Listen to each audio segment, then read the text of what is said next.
She wept under the moon, and somewhere in the mountains a king heard her name in the wind. The snow fell like broken prayers over the valley, each flake a silent witness to the death of something sacred. Mira knelt at the edge of the cliff, her knees pressed into the frozen ground, her breath clouding the air before her face in ragged bursts. The full moon hung low and swollen above the northern mountains, its light turning the world silver and merciless, illuminating everything she had lost. Behind her, half a mile down the slope, the Silverwood pack house burned with warmth and laughter. The rejection ceremony had ended an hour ago, but the celebration continued. Her mate, former mate, had spoken the words with his hand possessively draped over another woman's shoulder, his eyes empty of regret, empty of recognition, as if Mira had never existed at all. I, Kale of the Silverwood pack, reject you, Mira, as my mate and equal. You are unworthy of this bond, unworthy of standing beside an alpha, unworthy of bearing the mark of our bloodline. The words had severed something inside her chest. Not her heart, though that had shattered too.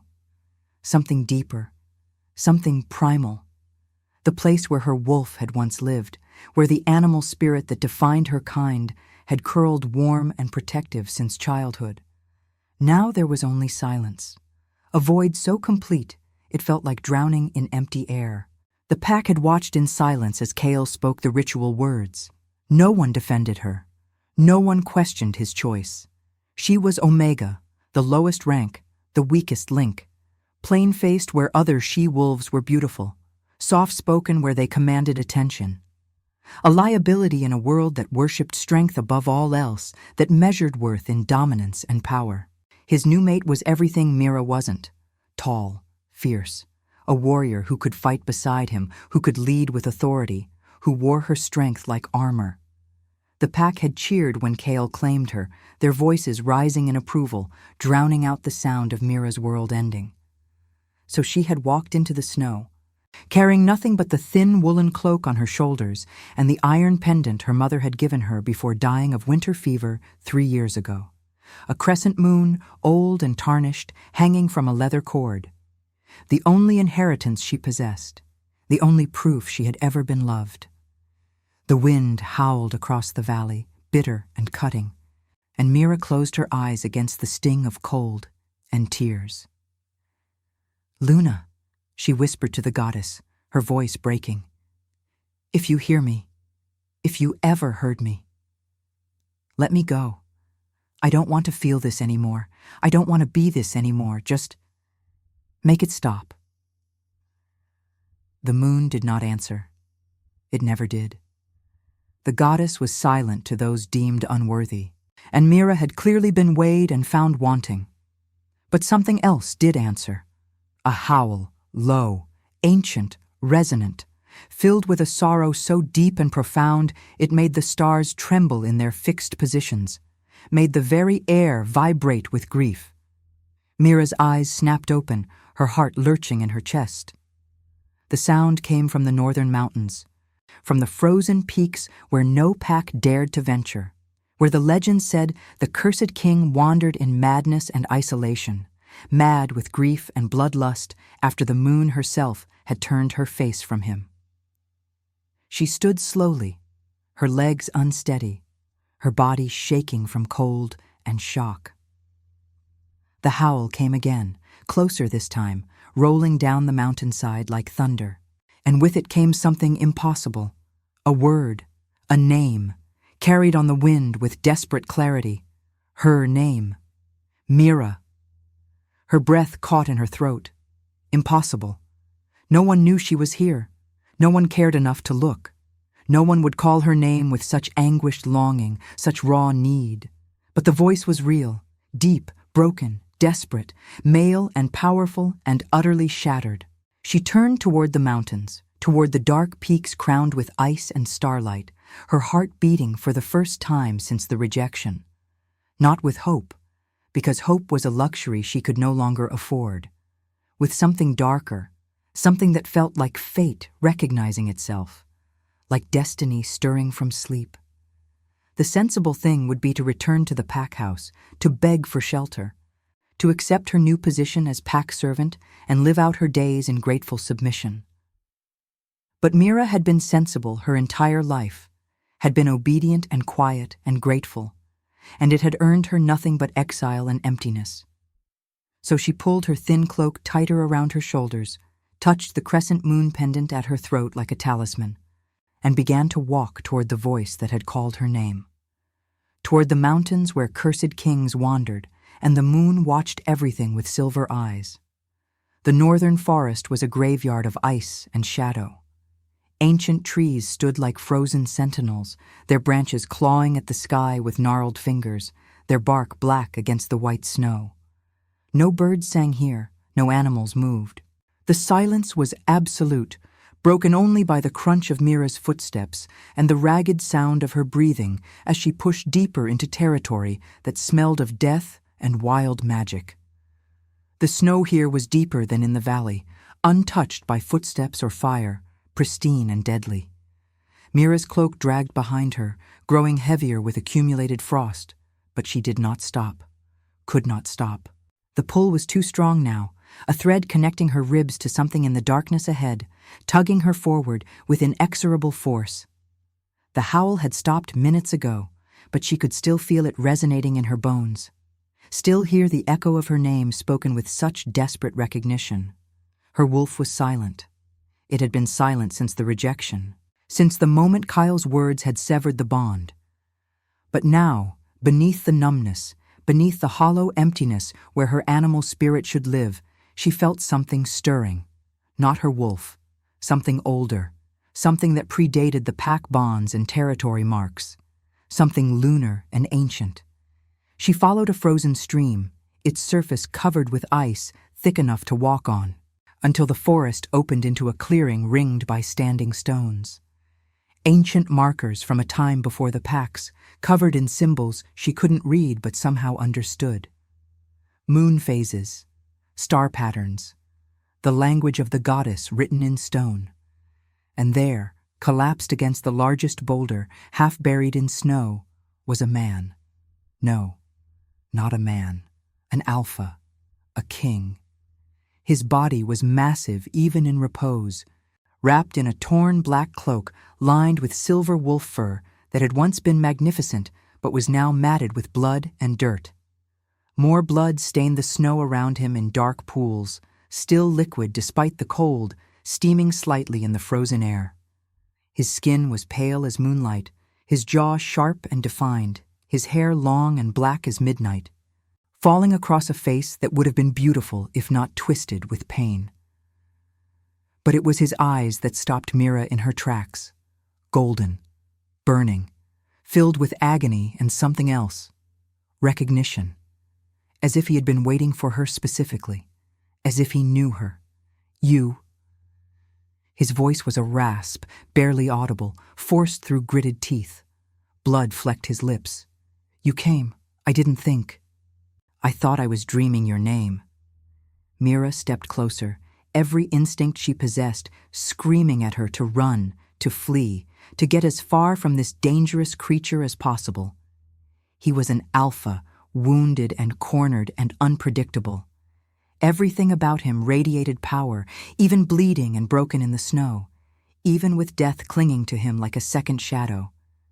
But she did not run, could not run. The thread between them pulled taut, singing with recognition. "Who are you?" she asked, her voice steadier than she felt. He smiled, and it was the most bitter, broken thing she had ever seen. A fool, a king who lost his throne, a man who called for someone he doesn't deserve because he was dying and wanted to hear something beautiful before the darkness took him. You called my name. It wasn't a question. She had heard it, felt it. I did.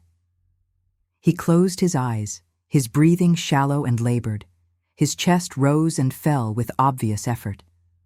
The moon told me your name, whispered it in my ear like a secret, and I howled it like an idiot, like a lovesick boy because I was bleeding out in the snow and I wanted, needed, to hear something pure before the end. Mira knelt beside him, her hands trembling from cold and shock. Up close she could see the wound in his side, deep and vicious, clawed by something massive. 4 parallel gashes that had torn through muscle and possibly deeper. "You're the cursed king, Darius. Darius." He opened his eyes again, those impossible golden eyes that seemed to see straight through her. "And you're the Omega who cried beneath the full moon, whose grief called to mine across the mountains." She froze, her breath catching. "How do you know that?" "Because I felt it." His hand moved, slow and shaking with effort, until his fingers wrapped around her wrist. His touch was cold, his grip weak but deliberate. "Your grief, your pain. It called to me like a beacon. And I couldn't. I couldn't let you weep alone. Not when I knew what that felt like." Mira stared at him, at the blood seeping through his cloak, at the impossible tenderness in his gaze, despite the agony he must be feeling, at the way he looked at her like she mattered, like she was worth something. "You're hurt," she whispered, stating the obvious because her mind couldn't process anything more complex. "I'm cursed," he corrected, and coughed. More blood stained his lips, darker now. "Dying, probably. But if you stay, maybe I'll die looking at something worth living for. Maybe the moon will grant me that mercy at least." She should have left. Should have let him bleed out in the snow and returned to the valley. This wasn't her problem. He was a stranger, a cursed alpha king with enemies who had done this to him. Staying would only bring her more pain. But instead, Mira pulled the thin cloak from her shoulders, barely adequate protection against the cold, and pressed it against his wound with shaking hands. "Then don't die yet," she said, her voice fierce despite her fear. "Tell me why a king would howl for a worthless Omega he's never met." Darius smiled through the pain, and this time it almost reached his eyes. "Because the moon doesn't lie, little one, and she told me you were the only one who could save me, the only one who would try." Mira dragged him into a nearby cave, her muscles screaming with the effort, her body pushed far beyond its limits. He was too heavy, easily twice her weight, all muscle and bone and alpha density. Too broken, leaving a trail of blood in the snow that would attract predators. But she refused to leave him exposed to the elements, refused to let him freeze to death after he had called her name across the mountains. The cave entrance was narrow, hidden behind a fall of ice-covered vines, but inside it opened into a space large enough for shelter. The walls were dry stone, protected from wind and snow, and the floor was covered in old pine needles that crunched under her boots. Not comfortable, but survivable. She built a fire with trembling, nearly numb hands, using the flint and steel from the small pouch at her belt and the dry moss clinging to the cave walls. It took 6 tries, her fingers so cold they barely functioned. But eventually, the flames caught, small at first, and then growing, casting orange and gold light across the stone walls and the man lying unconscious on the cave floor. Darius lay on his side, his breathing shallow and rapid, his skin taking on a grayish pallor that terrified her. The wound in his chest was deep and ragged, 4 parallel gashes that had torn through his cloak and the leather armor beneath, deep into muscle and possibly nicking organs. Whatever had attacked him had meant to kill, had nearly succeeded. "What attacked you?" Mira asked, even though he appeared unconscious. She needed to hear her own voice, needed to fill the silence as she tore strips from her already ruined cloak to bind the wound. The fabric was thin and inadequate, but it was all she had. "My brother." His voice startled her, rough and distant. His eyes remained closed. "He wants the throne I abandoned, wants me dead so no one can question his claim." "Why didn't you fight back?" Mira pressed the makeshift bandages against the wound, trying to stanch the bleeding. The blood was warm and sticky against her fingers. "Because I'm tired, little wolf." The endearment was soft, almost tender. "Tired of fighting, tired of ruling, tired of being cursed by the very goddess I served faithfully. I didn't have a reason to live anymore. Until tonight. Mira's hands stilled against his chest. She could feel his heartbeat under her palm, strong despite the injury, the steady rhythm of an alpha who had survived worse. Don't say that. Why not? He opened his eyes then, those golden eyes that seemed to glow in the firelight. It's true. You think I don't know what rejection feels like? What it means to be cast aside by those who should love you? I've been rejected by fate itself, little one, cursed to wander these mountains alone until I rot into the snow. Then why did you call for me? Her voice broke on the words. Because you were crying. He said it simply, as if it explained everything, as if her tears mattered more than his own death. And I couldn't stand it. Couldn't bear the sound of someone else's heart breaking when I knew exactly what that felt like, so I howled your name, and you came. Mira looked away, her throat tight with emotions she couldn't name. I'm nobody. I'm not worth saving. My own mate threw me away like garbage. Neither am I, Darius said quietly. His hand moved, slow and deliberate, until his fingers brushed her cheek, turning her face back toward his. His touch was gentle despite the strength she could feel coiled in him. But maybe together, little wolf, we're worth something. Maybe that's what the moon was trying to tell us. The fire crackled between them, sending shadows dancing across the cave walls. Outside, the wind howled like a living thing, like the voice of the goddess herself, watching over two broken souls, finding each other in the darkness. Mira stared at the man before her, the cursed king, the broken alpha who had howled her name across the valley when no one else in the world cared if she lived or died. And for the first time since the rejection, since Kale had torn her world apart with casual cruelty, she felt something other than emptiness and despair. She felt seen, recognized, valued. Rest, she whispered, finishing the bandage with shaking hands. I'll keep watch. I'll keep you safe. Darius smiled, and it transformed his face, made him look younger, almost peaceful. Thank you, Mira, for coming, for staying, for being exactly what I needed. His eyes closed, his breathing evening out into something that might be sleep or might be unconsciousness, but at least it was steady. At least he was alive. She sat beside him, the fire warm against her skin, the crescent moon pendant cold against her chest. Outside, the full moon watched through the cave entrance, silver and knowing. And now, I invite you to leave a trace of your presence in the comments. Tell us where in the world you're watching from and the exact hour you hear this story. We wish to know how far these northern confessions travel and at what moments of the night they find you. Mira woke to the sound of steady breathing and the gray light of pre-dawn filtering through the cave entrance. She had fallen asleep sitting up, her back against the cold stone wall, her body positioned between Darius and the entrance out of pure instinct. The fire had burned down to embers, glowing red and orange in the dimness, barely providing warmth. Her muscles ached from cold and tension, her neck stiff from the awkward angle. But Darius was still breathing, still alive. She moved to him carefully, her joints protesting, and touched his forehead with tentative fingers. Cool, no fever. The grayish pallor had faded from his skin, replaced by a more natural color. When she carefully peeled back the makeshift bandages, expecting to see infection and rot, she found something impossible instead. The wound had closed, not healed completely, but the bleeding had stopped, and the torn flesh had knit together into angry red lines. What should have taken weeks had happened overnight. How? She whispered, touching the healing scars with disbelief.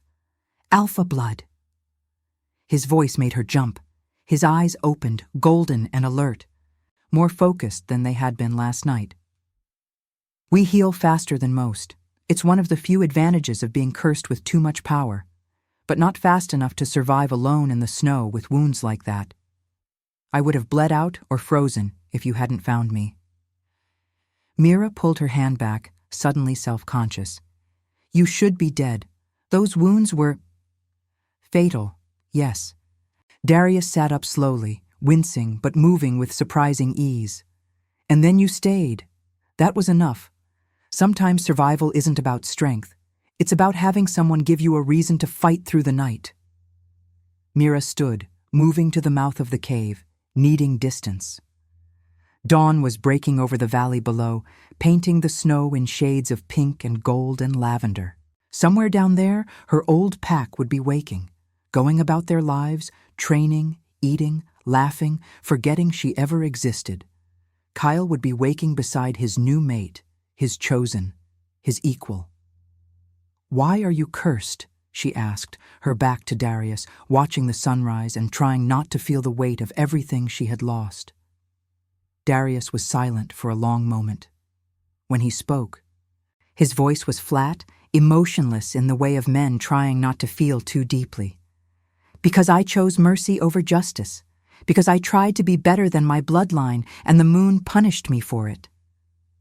She turned to face him. What does that mean? My father was a tyrant. He stared at the dying embers of the fire, his expression distant. He ruled the northern territories with absolute brutality, executed the weak without trial, burned villages that refused to kneel, took tribute in blood and children. His name was synonymous with fear, and he wore that reputation like a crown.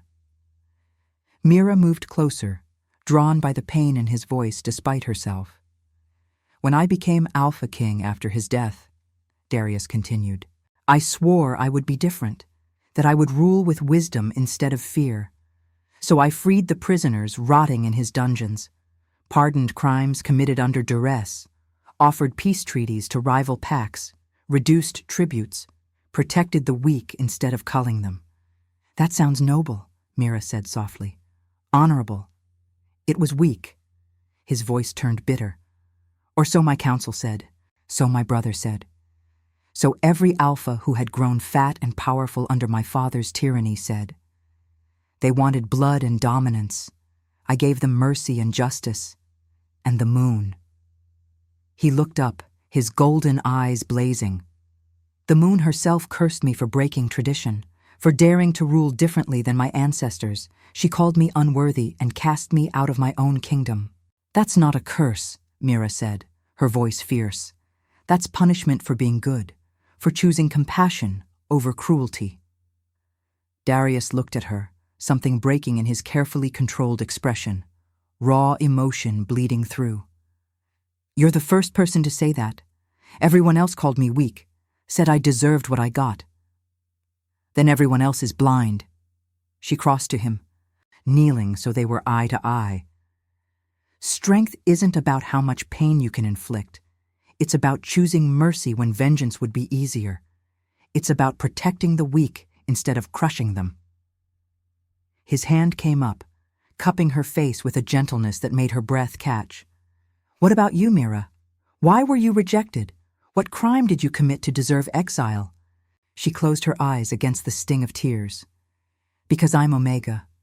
Because I'm weak. Because my mate wanted someone strong enough to lead beside him, to fight beside him, to bear strong children. And I'm none of those things. I'm just ordinary, forgettable. Do you truly believe that? His thumb brushed her cheekbone, wiping away a tear she hadn't realized had fallen. It's what everyone believes, what Kale believes, what the pack believes. And you think that makes you worthless? His voice was gentle but insistent. Doesn't it? No. Darius shifted closer, his golden eyes intense. It makes him a coward, a fool. Strength isn't about dominance or power, little wolf. It's about choosing to stay when everything tells you to run. It's about binding wounds in the dark when letting someone die would be easier. It's about walking into a cursed forest to answer a stranger's call because you couldn't bear to let him die alone. Mira's breath hitched, her heart pounding. Like you did, when you howled my name. Like you did, he corrected, his forehead pressing to hers in an intimate gesture that felt both foreign and right. When you didn't let me die, when you dragged me to safety and sat awake all night keeping me alive. That's true strength, Mira, the kind that matters. The air between them was electric, charged with something dangerous and inevitable, something neither of them could name but both recognized. Two broken souls finding recognition in each other's wounds. I don't know what I am anymore, Mira whispered, her voice breaking. My wolf is gone. The bond is severed. I'm broken and empty, and I don't know how to be whole again. Then we're both broken. Darius pulled her closer, his arms wrapping around her in an embrace that felt like coming home. And maybe that's exactly what the moon intended. Maybe we're supposed to find each other in the darkness and learn what it means to heal together. Mira let herself lean into him, let herself accept the comfort she had been denied for so long. And for the first time since the rejection, she felt something other than despair. She felt possibility. They stayed in the cave for 3 days while Darius healed and the weather grew worse. Snow fell constantly, thick and heavy, burying the forest under fresh drifts. The wind howled through the mountains like a living creature, carrying voices that might have been spirits or might have been madness. But inside the cave, with the fire burning and 2 people learning to exist in each other's presence, there was warmth. Darius healed with supernatural speed. By the 2nd day, he could walk without wincing. By the 3rd, the scars on his chest had faded to thin white lines, barely visible against his pale skin. Alpha blood, he had said, and watching him heal was like watching time itself accelerate. Mira learned to hunt with a knife instead of claws, setting snares for rabbits and foraging for winter berries and edible roots under Darius's patient instruction. Her wolf was still silent, the bond still severed, but she discovered that survival didn't require fangs and fur. It required determination, will, the refusal to give up.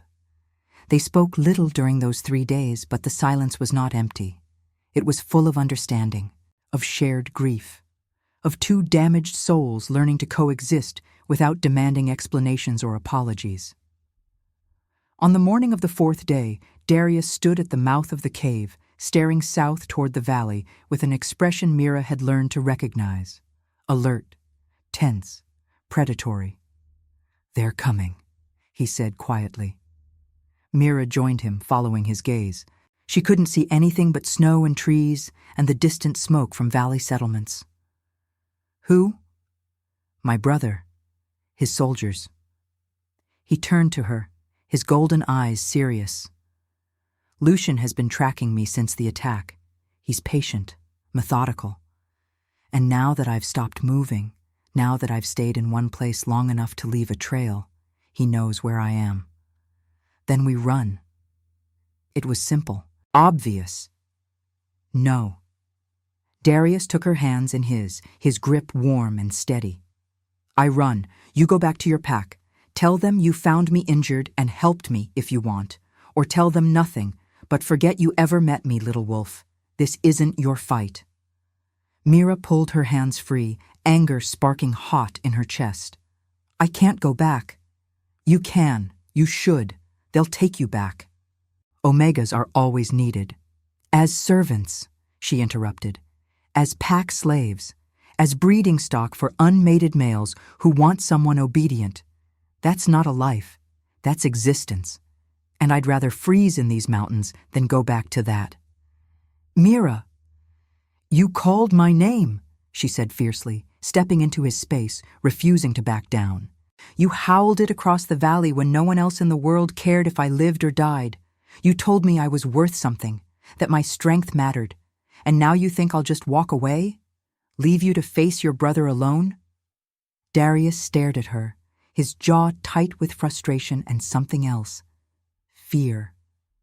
"You don't understand what you're asking for." "Then explain it to me." "My brother will kill you," he said bluntly. "Just for standing beside me, just for helping me. He'll cut you down without hesitation because that's who he is. He's everything my father was, cruel, ruthless, and he'll see you as leverage, as a weakness he can exploit. Then let him try. Mira lifted her chin, refusing to show fear. I've been rejected, exiled, and left to die. I've had my heart broken and my wolf silenced. If I'm going to fall, if I'm going to die, it won't be alone in the snow begging for scraps. It'll be standing beside someone who saw me, who valued me, who made me feel like I mattered. Darius's expression cracked, the careful control shattering.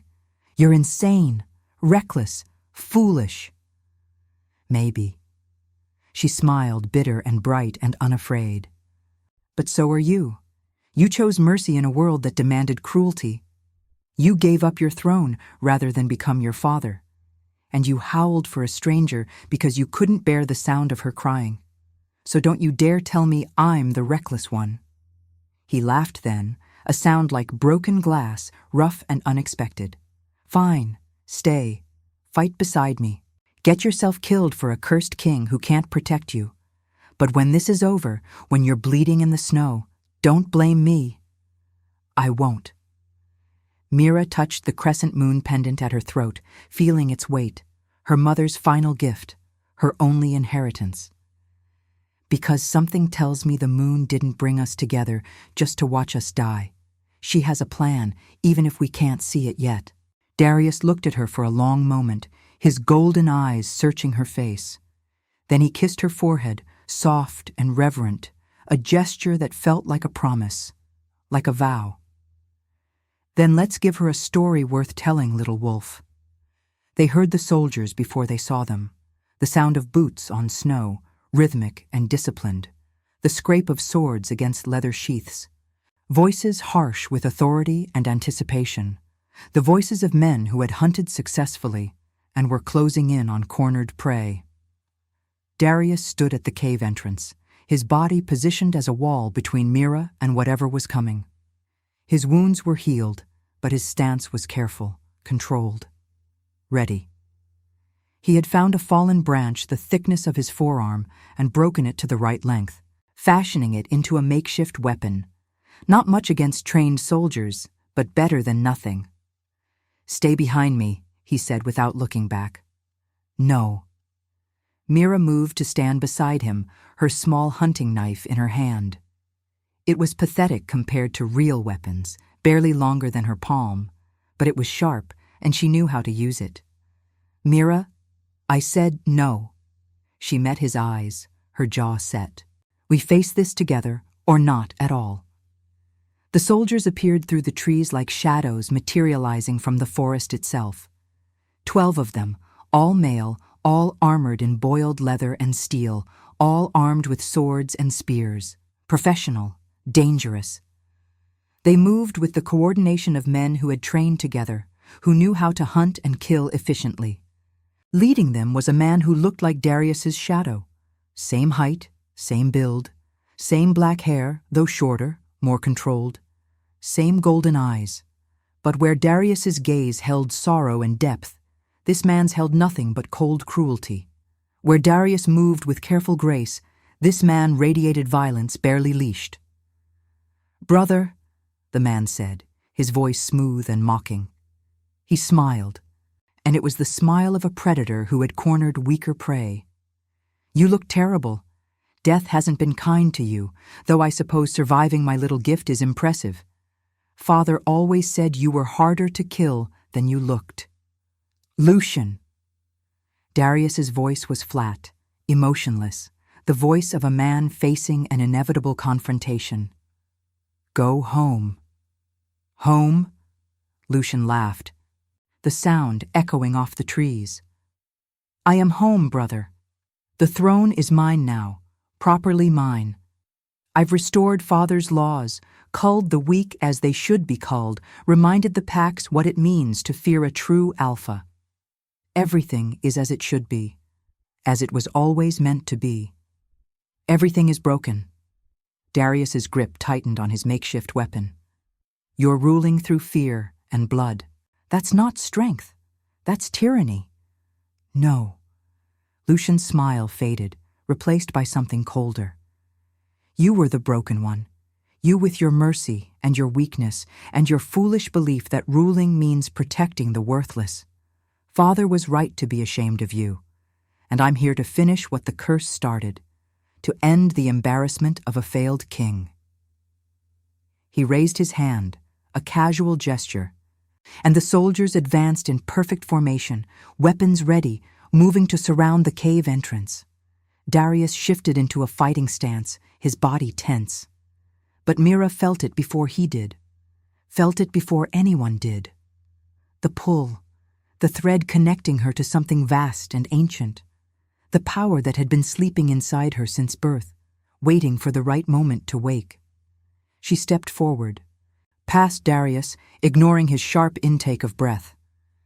The pendant at her throat began to glow, soft at first and then brighter, silver light spilling from the crescent moon like liquid starlight. "Mira, no!" But it was too late. The power was rising, responding to danger, responding to need, responding to her desperate prayer that they might survive this. Light exploded from her chest, silver and blinding and pure. It washed over the clearing like a wave, like the moon itself had descended to earth. The soldiers froze mid-step, their bodies locked in place, their eyes wide with shock and terror. Their weapons fell from nerveless fingers, clattering against stone and snow. Lucian staggered back, his arrogant smile vanishing. His hand came up to shield his eyes from the light. What is she? What kind of creature? Mira didn't know.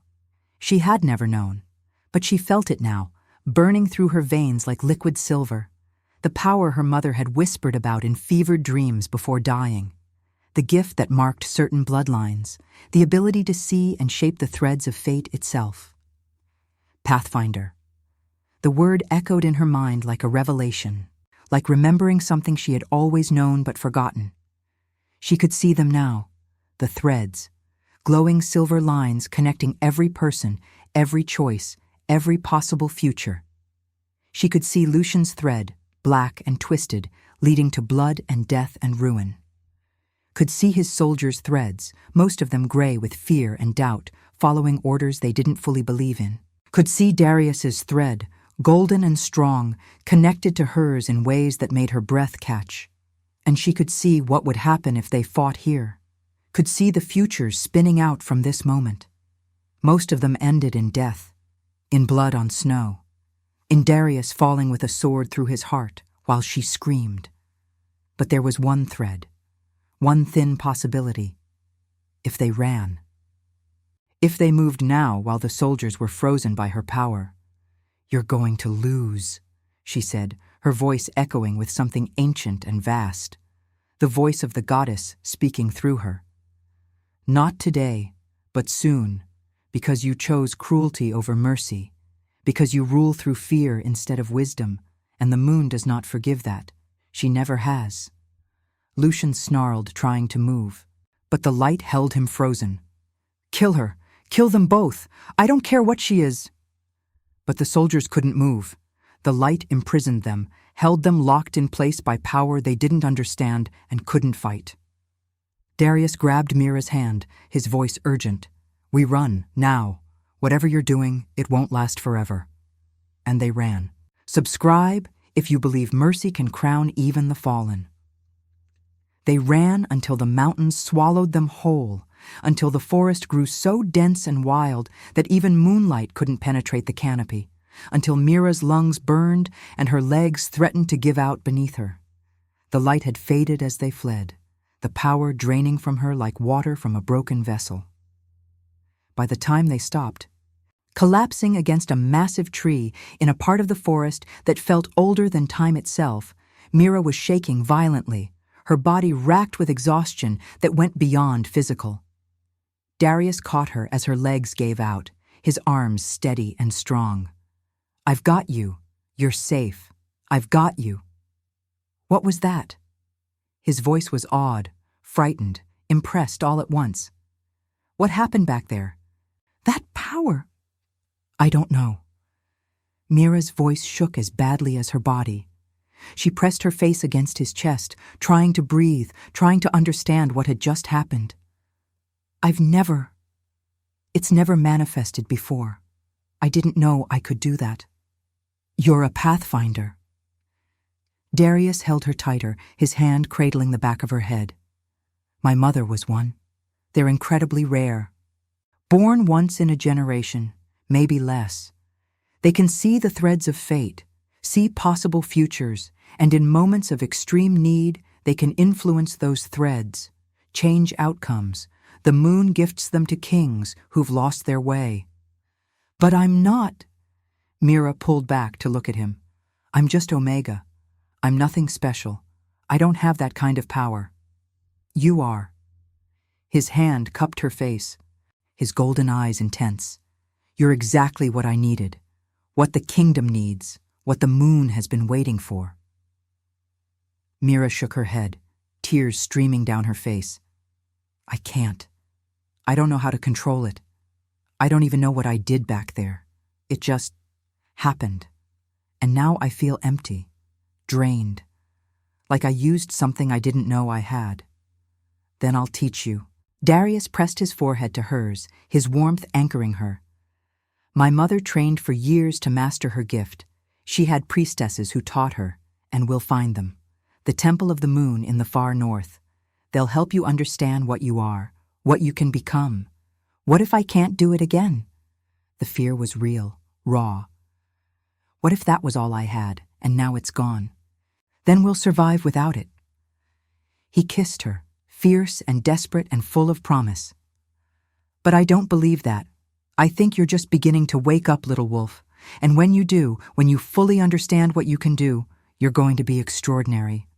Mira wanted to believe him, wanted to believe that she was something more than the worthless Omega her pack had discarded. But belief was hard when you'd spent your whole life being told you were nothing. Your brother will come after us again, she said instead, focusing on practical concerns. He will. Darius stood, pulling her up with him. But we have time, a day, maybe two. He'll be cautious now, afraid of what you might do. That fear will make him careful, and careful men move slowly. Where do we go? North. He pointed toward the distant peaks, barely visible through the trees. To the temple, to the priestesses who can train you, and then... His jaw set. Then I reclaim what's mine, not the throne. I don't care about that anymore.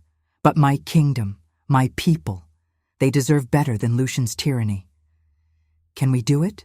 Mira asked quietly. Just the two of us against an army. Darius looked at her, and his smile was fierce and feral and full of dangerous hope. We're not just two people, Mira. You're a pathfinder, and I'm a king who has nothing left to lose and everything to fight for. Together?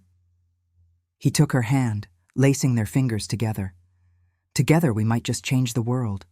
The journey north took 3 weeks of hard travel through terrain that grew increasingly hostile. They climbed into the high peaks where the air was thin and cold enough to burn lungs. They crossed frozen rivers on ice so thin it cracked under their weight. They sheltered in caves during blizzards that buried the world in white. They ate what they could hunt and forage, which was precious little in the dead of winter. But with every mile, with every day of survival, Mira grew stronger. Her gift awakened slowly, carefully, like a flower opening to sunlight. She learned to see the threads without the desperate rush of danger forcing them into visibility. Learned to trace possible futures, to see the consequences of choices before they were made. It exhausted her, left her drained and shaking, but Darius was always there, steady, patient, teaching her what his mother had taught him. Don't force it, he would say when she pushed too hard and collapsed from the effort. The threads will show themselves when you're ready, when you trust yourself enough to see. And slowly, painfully, she learned to trust. Not just the power, herself. Darius changed too. The broken, bleeding king she had found in the snow was gone, replaced by someone harder, more focused. He trained every morning, using fallen branches as weapons, rebuilding strength and reflexes. He taught her to fight, simple techniques that used leverage instead of strength, that turned an opponent's force against them. "You won't win through power," he told her, "but you can win through cleverness, through seeing what others don't." They talked during the long, cold nights, huddled together for warmth, sharing stories. Darius spoke of his childhood under a tyrant father, of watching executions and burnings and wondering if mercy made him weak or made everyone else broken. Of his mother, the pathfinder who had died trying to change his father's heart.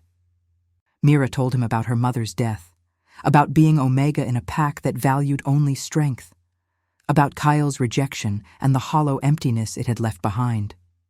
"He was a fool," Darius said one night, his arms around her. "You're worth 1,000 warriors, worth more than any throne." "You're biased," Mira murmured against his chest. "I'm honest."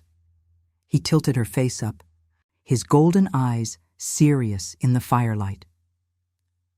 "You saved me, Mira.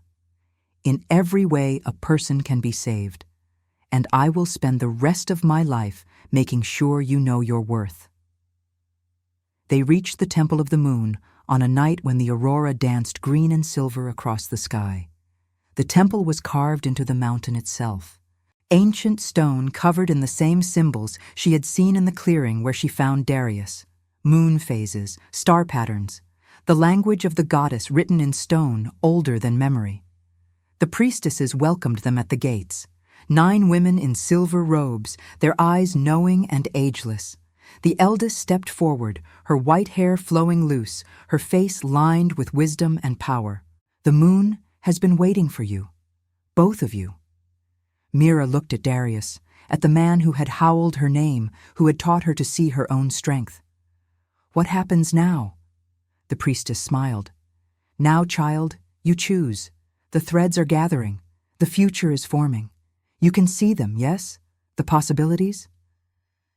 Mira closed her eyes and looked, saw the threads spinning out from this moment, saw paths leading to different futures, one where they turned away, where they lived in peace in these mountains, hidden from the world, safe, anonymous, together but separate from everything else, one where Darius reclaimed his throne through blood and violence, where he became like his father to defeat his brother, where power corrupted even mercy, and one thread, golden and bright, where they walked a different path entirely, where Mira's gift showed them how to win without becoming what they fought against, where mercy and strength combined into something new, where a pathfinder and a cursed king changed the rules of power itself. "I see them," Mira whispered, "all the possible futures." "Then choose," the priestess said gently. "Redemption or revenge, love or power, safety or sacrifice. The moon will honor any path, but only one leads to the destiny you were both meant for." Mira opened her eyes and looked at Darius, at the man who had called her name when she was ready to give up, who had seen worth in her when no one else had, who had chosen mercy in a world that demanded cruelty and been punished for it. She took his hand, lacing their fingers together, feeling the thread that connected them, golden and unbreakable. "We choose each other," she said firmly, "and we choose to change everything, not through violence, not through becoming what we hate, but through showing them a different way." Darius squeezed her hand, his eyes bright with something that might have been tears. "You're sure? It won't be easy. It might be impossible. Nothing worth doing ever is." Mira turned to the priestess. "Teach me. Help me understand what I am, what we can do together." The priestess smiled, and it was like watching the moon itself approve. "Come then, Pathfinder. Let us show you how to weave fate instead of merely seeing it, how to turn rejection into destiny, how to make mercy itself into a weapon no tyrant can stand against."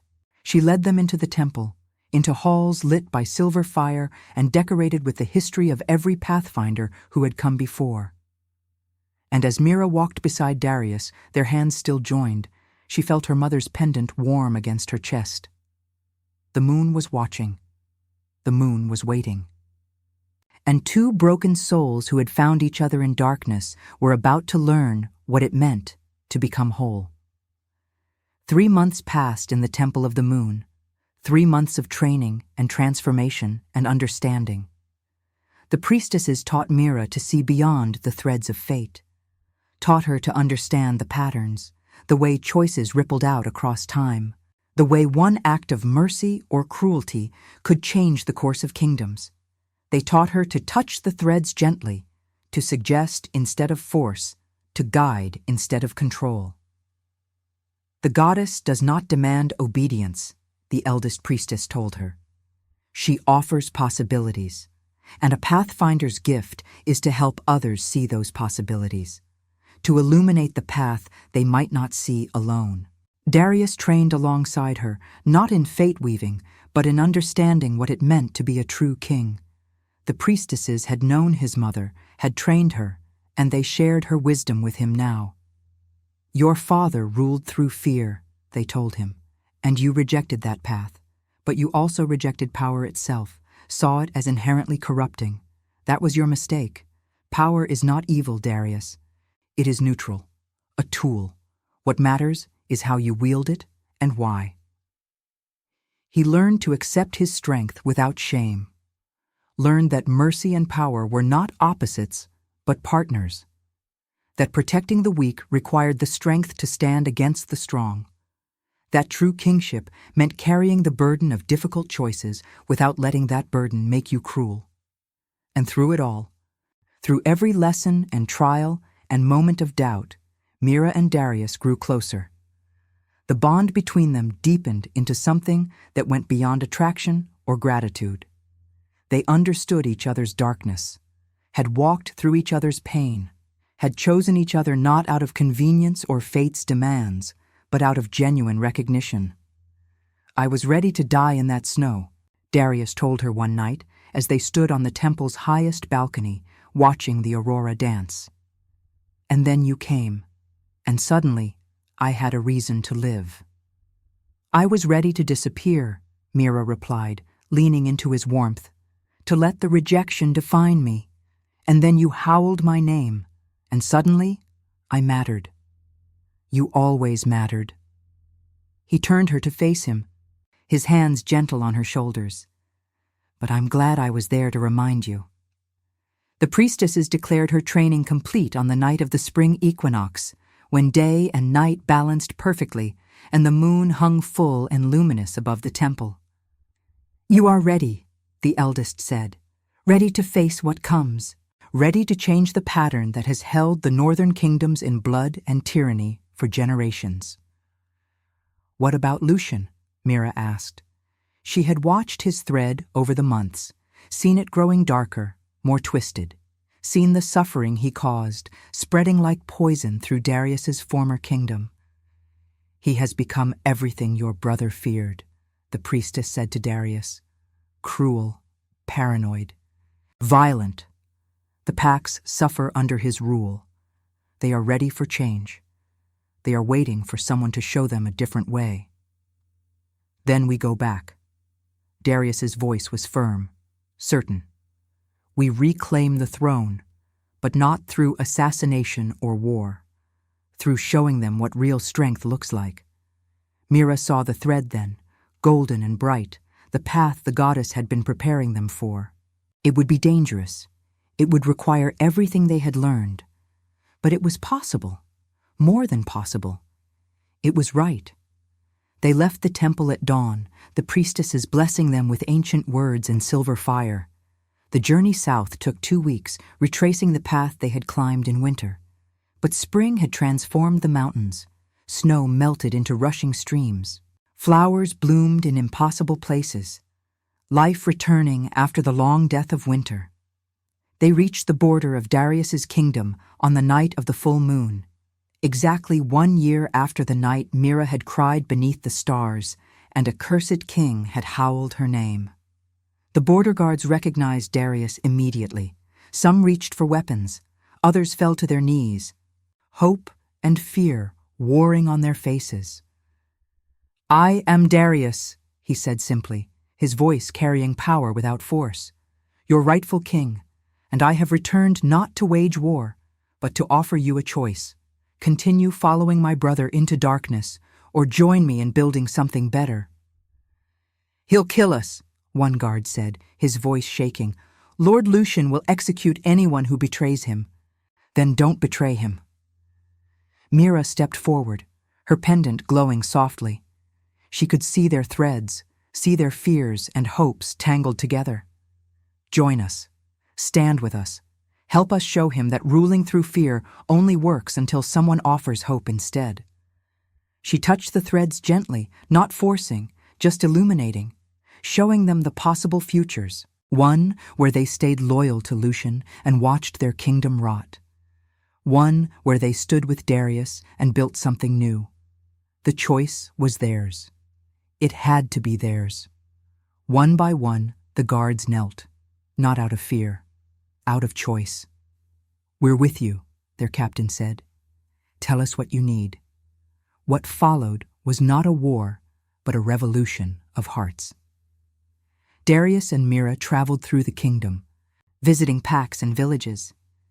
Everywhere they went, Mira showed people the threads, showed them the futures they could build, showed them that mercy was not weakness, but the hardest kind of strength. And Darius showed them what a true king looked like.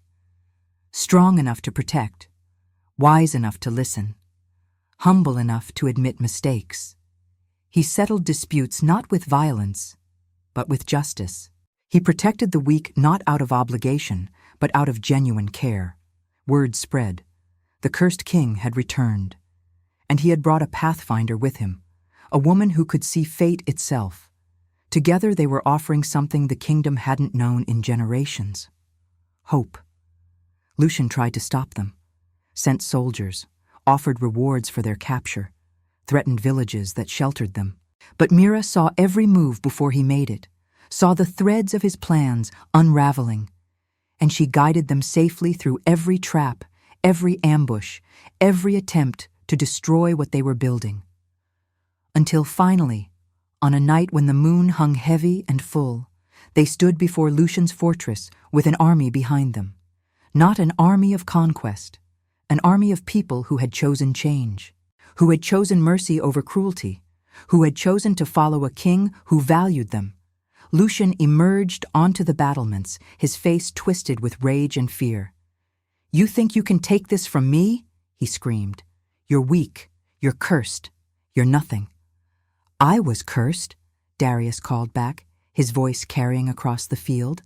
"Cursed by choosing mercy, cursed by refusing to become our father. And you know what, brother? I'd choose that curse again, every time. Because being cursed for doing right is better than being celebrated for doing wrong. I'll kill you. I'll kill her. I'll burn everything you've built." "No." Mira stepped forward, her pendant blazing with silver light. She could see his thread now, see it fraying, coming apart, see the moment of choice approaching. "You'll choose, right now, step down, accept justice for your crimes, and live, or fight, and lose everything, including your life." Lucian stared at them, at the army of people who had chosen hope, at his brother standing tall and unashamed, at the pathfinder who had shown his kingdom a different way. And slowly, with shaking hands, he lowered his sword. "I choose to live," he whispered. The kingdom erupted in cheers. Darius reclaimed his throne, not through blood, but through the choice of his people. He established new laws, not his father's cruel edicts, but principles of justice and mercy. He protected the weak and held the strong accountable. He built a kingdom where omegas were valued, where strength meant protecting others, where power served rather than dominated. And beside him, always, was Mira, not as his servant or his possession, as his equal, his partner, his pathfinder, the woman who had been rejected and left to die, who had walked into cursed mountains because she heard someone else's pain, who had discovered that her greatest weakness, her empathy, her compassion, her refusal to become hard, was actually her greatest strength. They stood together on the balcony of the palace 6 months after reclaiming the throne, watching the kingdom celebrate the harvest festival. Music drifted up from the streets. Laughter, joy, the sound of people who felt safe and valued. "Do you ever regret it?" Mira asked, choosing the hard path, choosing mercy when violence would have been easier. Darius pulled her close, his arms wrapping around her waist. "Never. You taught me something, little wolf. Something the moon knew all along." "What's that?" "That being broken isn't the end of your story. It's the beginning. That rejection can become destiny. That the people the world throws away are often the ones who change everything." Mira leaned back against him, watching the moon rise over the kingdom they had built together. "I was crying under that moon a year ago, ready to die, and then you howled my name. And you answered." He kissed her temple. "You came when no one else would. You stayed when leaving would have been safer. You saw worth in a cursed king when everyone else saw only failure. You saw worth in a worthless Omega. You were never worthless." His voice was fierce, "And I will spend every day of my life making sure you know that." The moon watched them, silver and knowing, as two souls who had found each other in darkness stood together in light. As a rejected Omega and a cursed king, proved that mercy could crown even the fallen. That love wasn't about being perfect. It was about choosing each other, broken pieces and all, and building something beautiful from the wreckage. And somewhere in the mountains, in a cave where a dying king had howled a stranger's name, the snow fell soft and gentle, covering old blood, burying old pain, making room for new stories, new hope, new beginnings written in silver moonlight, and the courage of two people who refused to let the world define their worth. If your heart beat alongside ours, comment and subscribe, because every soul that joins our moon keeps the flame of redemption alive.